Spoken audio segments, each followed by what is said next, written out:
The USS Ward was a Wicks-class destroyer that inflicted the very first American-caused casualties in World War II. Less than 2 hours before the 353-plane Japanese air assault on the U.S. Pacific Fleet at Pearl Harbor on December 7, 1941.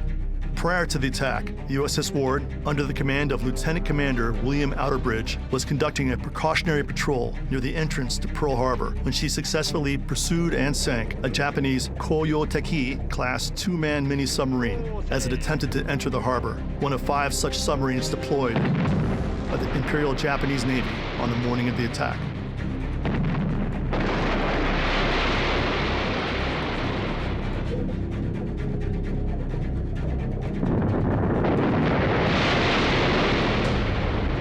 Surviving the attack, the USS Ward served in the South Pacific for the next 3 years, participating in patrols, air defense, ship escort, and numerous amphibious landings.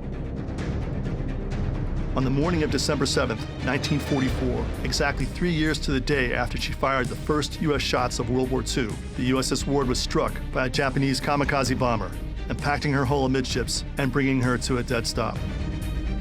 Adrift and consumed with resulting fires, the Ward's crew was ordered to abandon ship.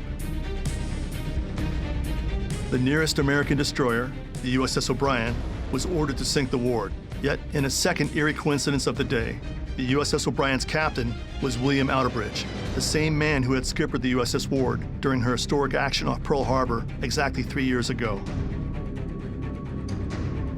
After the war, William Outerbridge remained in the Navy, serving until 1957 and retiring as a Rear Admiral. He died in 1986 at the age of 80. In 2015, the last surviving member of the Ward's gun crew, Alan Sanford, died in Pennsylvania in hospice at the age of 91.